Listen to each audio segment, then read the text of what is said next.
তিনটি আইন এবং সেই নয়া তিনটি আইন কার্যকর হলো আজ থেকে, যা অত্যন্ত প্রাসঙ্গিক হয়ে দাঁড়াচ্ছে এই রাজ্যের ঘটনাগুলির প্রেক্ষিতে। এই মুহূর্তে যেহেতু আমাদের সঙ্গে শামীমও রয়েছেন, সুতরাং একবারে সরাসরি এখান থেকে ফিরদৌস শামীমের কাছে জানবার চেষ্টা করি। কোভিডকে তো রোখা গিয়েছে, কোভিশিল্ড হোক বা অন্য কোনো টিকা দিয়ে, কিন্তু এই সংক্রমণকে রোখা কি সম্ভব? দেখুন, আমি প্রথমেই বলি যে law and order is a state subject, এবং এই ললেসনেস যেটা আমাদের পশ্চিমবঙ্গে এই মুহূর্তে ছড়িয়ে পড়েছে, এটা একটা সামাজিক ব্যাধির রূপ দিয়েছে, এবং সেটা একটা রাজনৈতিক কারণে। কেন এই কথা বলছি, আপনাকে কতগুলো ঘটনা আপনাকে পরপর আমি মনে করিয়ে দিতে চাইবো, এবং সেই ঘটনার পরে আপনারা দেখাচ্ছিলেন, সিরিজ করে দেখাচ্ছিলেন আপনার স্ক্রিনে, কিন্তু কতগুলো ঘটনা আপনি প্রশাসনিক ভাবে দেখুন। এক, রাজ্যের মাননীয় মুখ্যমন্ত্রী তিনি কি করছেন, থানা থেকে অপরাধী ছাড়িয়ে আনছেন।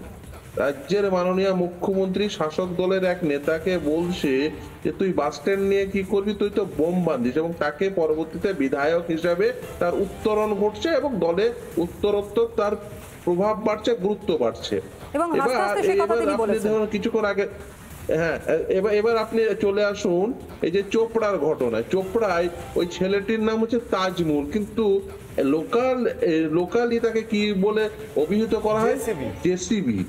এই যে এলাকায় এলাকায় জেসিবি, বুলডোজার, শওকত, জাহাঙ্গীর তৈরি হয়েছে, এতে কি হয়েছে বলুন তো, এলাকায় এলাকায় এই এক ধরনের এই স্বৈরাচারী শাসকের এই যে অমোঘ কন্ট্রোল তৈরি হয়েছে, এবং সেখানে লোকজন কি দেখছে যে এখানে আইন কানুন বলে কিছু নেই, পুলিশ প্রশাসন বলে কিছু নেই, যে আইনের শাসন সেটা বলে কোনো বস্তু নেই, যা ইচ্ছা তাই করা যায়, যে কোনো সময় আইন হাতে তুলে নেওয়া যায়, এবং যাদের উপরে গুরুদায়িত্ব ন্যস্ত আছে প্রশাসনিক ভাবে এই আইনের শাসন প্রতিষ্ঠা করার, তারা কোনোভাবেই আইনের শাসন প্রতিষ্ঠা না করে তারা এই যে দুষ্কর্মকে প্রমোট করছে, ফলে এই যে সামাজিক অস্থিরতা তৈরি হয়েছে।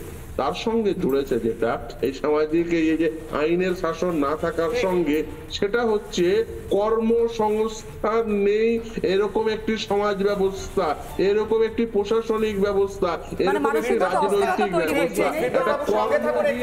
একটু সঙ্গে থাকুন, আমি সদরপাতির কাছে আরো একবার যাবো, তহসিল বাবুর কাছেও যাবো। সদরপাতি 2022 সালে মুখ্যমন্ত্রী বলেছিলেন বিধানসভায় দাঁড়িয়ে যে বাংলার পুলিশ স্কটল্যান্ড ইয়ার্ডের মতো। বাংলার সেই স্কটল্যান্ড ইয়ার্ডের পুলিশ কি এই মুহূর্তে স্কটল্যান্ডেই কোনো একটা কাজে ব্যস্ত আছে, কোনো তদন্তে? তাই জন্যই কি দেখতে পাচ্ছে না এই ঘটনাগুলো? কিশোরা ঠিক বলেছো, কলকাতাকে লন্ডন বানাচ্ছে, পুলিশকে স্কটল্যান্ড ইয়ার্ড বানিয়ে দিচ্ছে। কিন্তু আপাতত জোকস অ্যাপার্ট, তোমাকে সকালবেলা আমি দুটো বইয়ের কথা বলছিলাম, খালেদ হুসাইনির লেখা থাউজেন্ড স্প্লেন্ডেড সানস এবং কাইট রানার, এই দুটো বই হচ্ছে আফগানিস্তানে তালিবানের সময়কার নিয়ম কানুন, সোসাইটি ইত্যাদি নিয়ে। সেইখানে বারবার বলছে যে শরিয়ত ল অনুযায়ী এরা মারতে পারে, পুরুষ মানুষের অধিকার আছে পাবলিকলি মেয়েদের ফ্লগ করা, মানে বেত পেটা করা। সেই জিনিসই আমরা আজকে দেখছি পশ্চিমবঙ্গে, এবং এটাকে জাস্টিফাই করছে কে? ওখানকারই, যেখানে হয়েছে এটা লক্ষ্মীকান্তপুরে, উত্তর দিনাজপুরে, ওখানকারই এমএলএ বলছে যে শরিয়ত লতে তো এটা আছে, আর এমন তো কিছু হয়নি, তিলকে তাল বানানো হচ্ছে।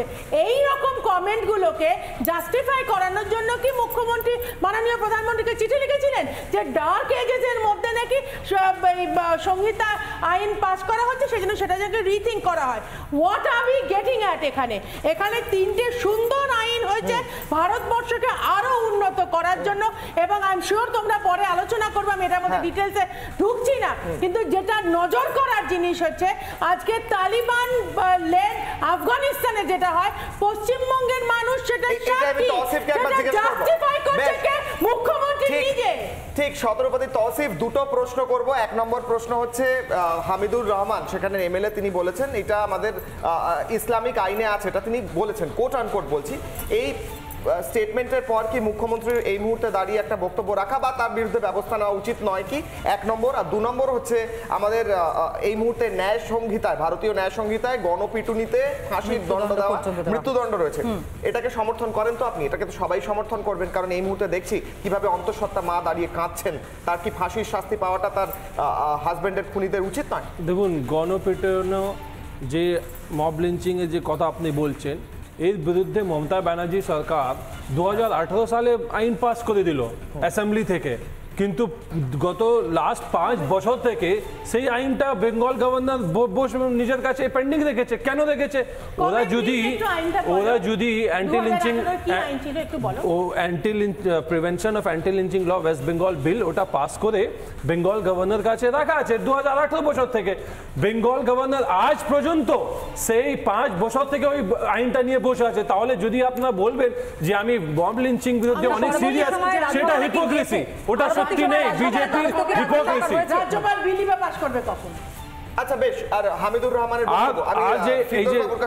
এই যে সারিয়া ল নিয়ে যে দিদি বলছেন, দেখুন যে কোনো লোক ইচ্ছের মতন একটা সারিয়াকে ইন্টারপ্রিট করে যা ইচ্ছা বলে দেবে, সেরকম হয় না। আইনটা না কাঙ্গারু না। যদি এক মিনিট দিদি না, আমি আপনাকে ইন্টারপ্রিট করলাম না, শুনুন। দেখুন যখন পুলিশ কাজ করে, পুলিশ লোকাল মানুষদেরকে নিয়েই কাজ করে। আপনি দেখুন পাড়া পাড়া কোঅর্ডিনেশন কমিটি আছে। এই জিনিসটা যে কোঅর্ডিনেশন কমিটি যদি কেউ থাকে, সে যদি ভাববে যে আমি পুলিশ নিজেই হয়ে গেছি আর আমি নিজেই সব ফয়সালা করব, নিজেই সেটা ভুল, সেই ধারণাটা ভুল। বেশ ফিরদৌস শামীম। হ্যাঁ, আমি প্রথমে বলি, দেখুন ভারতবর্ষে প্রতিটি ভারতীয়দের জন্য যে ক্রিমিনাল ল আছে সেটা এক, সিভিল ল সেটা আলাদা আলাদা আছে। মানে অর্থাৎ তারা পার্সোনাল ল কি ক্ষেত্রে, সিভিল প্রসিডিওরের ক্ষেত্রে তারা পার্সোনাল ল অ্যাপ্লিকেশন আছে, কিন্তু ক্রিমিনাল ল প্রত্যেকটি ভারতীয়ের জন্য এক। সেখানে কিন্তু কাউকে আপনি মারছেন তার জন্য আপনার পার্সোনাল ল কখনোই অ্যাপ্লিকেবল হতে পারে না, প্রথম কথা। দ্বিতীয় কথা, শরিয়াতে কখনোই বলেনি মহিলাদের ওইভাবে রাস্তায় ধরে পিটিয়ে দাও, একদমই বলেনি। প্রথম কথা, এটা একটা মিস ইন্টারপ্রিটেশন। দ্বিতীয় কথা, ভারতবর্ষের প্রতিটি নাগরিকের জন্য ক্রিমিনাল ল এক, সেখানে কোনো পার্সোনাল ল কোনো রোল প্লে করতে পারে না। তৃতীয় কথা বলি, যেটা সব থেকে ভয়ঙ্কর, সেটা হচ্ছে শাসক দলের একজন বিধায়ক যদি একথা বলে থাকেন, মমতা বন্দ্যোপাধ্যায়ের উচিত ইমিডিয়েট তার বিরুদ্ধে আইনগত ব্যবস্থা শুরু করা এবং কাস্টোডিয়াল ইন্টারভেনশন। আমরা এই আলোচনা এগিয়ে নিয়ে যাব।